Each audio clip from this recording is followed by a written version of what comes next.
are these strange people? I better keep my eye on them.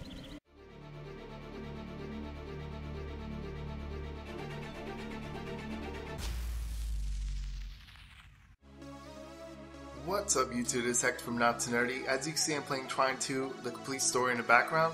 Now this game is a very beautiful game, it reminds me of a fairy tale. So I'm about to tell you guys a little fairy tale real quick.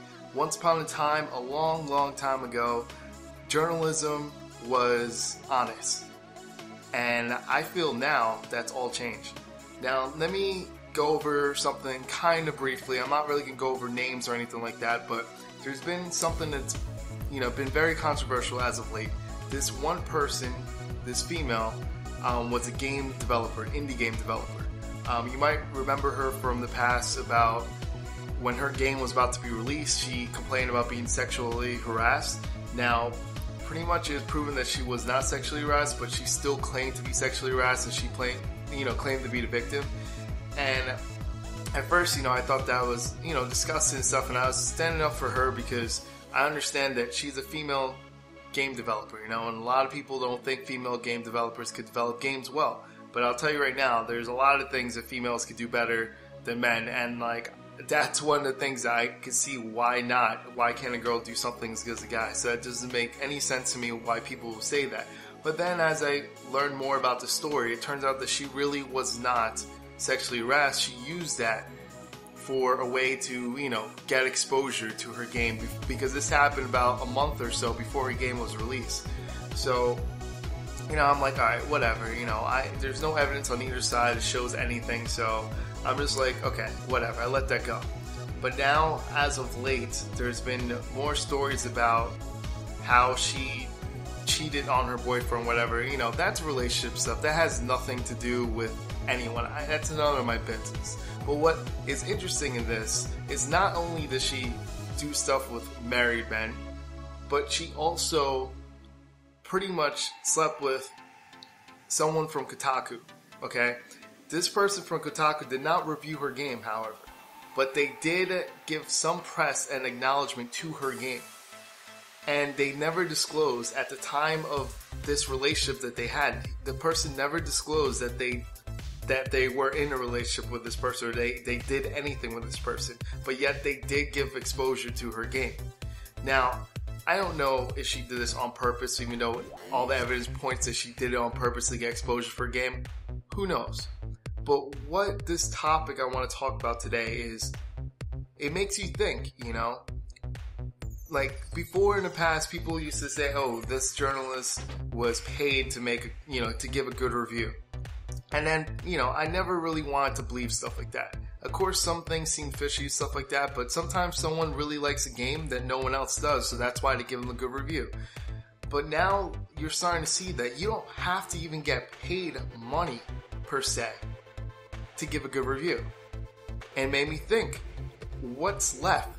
Who can you trust that's left? Because out of all the sites, IGN, Machinima, GameSpot, I really felt that Kotaku, out of all of them, had, nothing to do with any game company, nothing. They just said everything honestly, I felt that Kotaku was one of those people that they love to stir up things with, weird titles to try to, get clickbait and stuff like that. But Kotaku, for the most part, seemed like they were honest about the reviews. They're not afraid to say this game sucks, this game is great. They're not afraid to say stuff like that. So I always look to see Kotaku was the one that's most honest, but now something like this makes you think. Now, I'm not saying that whatever happened between that girl and everyone else is true, even though the evidence points that it's pretty damn true, but I'm not even going to point to that. It makes me think, though, who is left in the game industry that's honest? Because you have these different companies like IGN, GameSpot, Machinima, this stuff that Machinima sometimes, got accused for giving good press to Microsoft at one point, and everyone says IGN gives good press to PlayStation because, they have deals with PlayStation, so does Machinima has deals with Xbox. So when you stop to think about it, who's left in the industry that you could trust?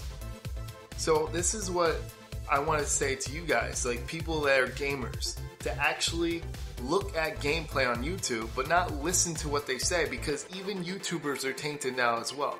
And I just thought about this, like, for example, if I were to get something for free to, to actually test it out, even if it sucked, even if it was something that was bad, I realized that maybe I wouldn't be so harsh on them if I, got it for free. Maybe because I wouldn't want to ruin the chemistry that I have with that company, because then they'll never send anything free for me again, And I realized that that's just as bad as not, that's just as bad as giving it a great review. When you just stop yourself from saying anything negative about the item, because that's just as bad. And I feel there's a lot of YouTubers out there that do the same thing. So you can't even look at a YouTube video and trust the YouTuber anymore also. So who's left?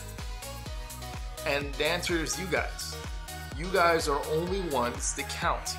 So what you have to do from now on, yes, you could look at gameplay on YouTube, you could see other people play it first, or you could go try it out yourself, rent the game.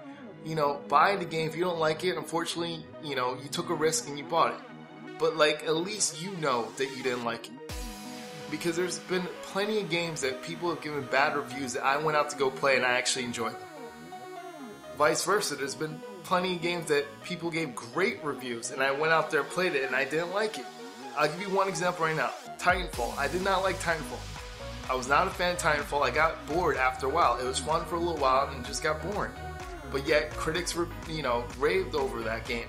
Everyone still was talking about it, and then that game died out very, very quickly.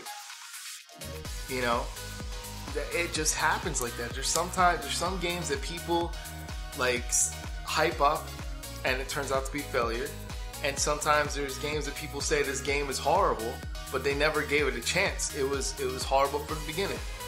And it's just amazing. It makes you think of how bad the journalists are getting right now, because that's horrible. If it's true or not, they came out and made a public statement saying that it's not, it's not what you guys think. He had nothing to do with reviews or anything, so it's nothing like that, and whatever. To me, it stops me, it makes me think for a second. It makes me think, who can you trust now online for any video game or anything? It's not just video games. You really think about it.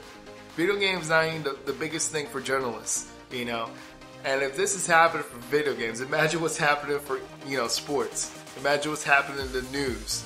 It's literally I saw Boogie tweet different things, and he says who the heck do I have to have sex with in order to get my news out there, And it makes you think, what do these people do? And real quick, I want to go back to the girl real quick.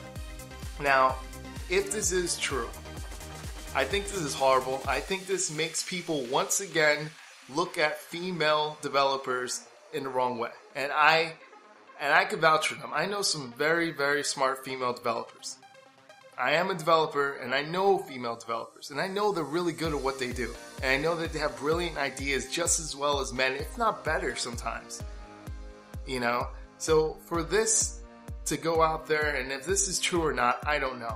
I really hope it's not true, because to be honest with you, they don't need that. They really don't. And I'm not saying she's a spokesperson for all female, but when you're out there and you play the victim before your game even came out, you play the victim, so you already had people looking at you, then all of a sudden it switches back on you. That makes you look extremely bad. And the worst part about it doesn't just make her look bad, because if it just made her look bad, then fine. It doesn't just make her look bad though. It makes her look bad, it makes female developers look bad, and it makes journalists look bad, because now this whole story is, how does she get press for a game that was not that good at all, by the way? So, I don't know, I digress. I want to know what you guys think about all this. So, if you guys don't know what story it is, look it up. I'm sure you'll find it. Just look up female developer and look up, Kotaku, and then I'm sure you guys will find the story.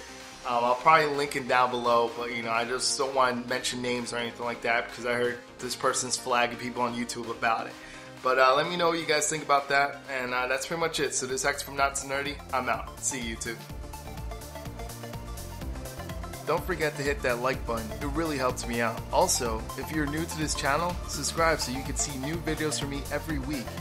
And remember, it's okay to be not too nerdy.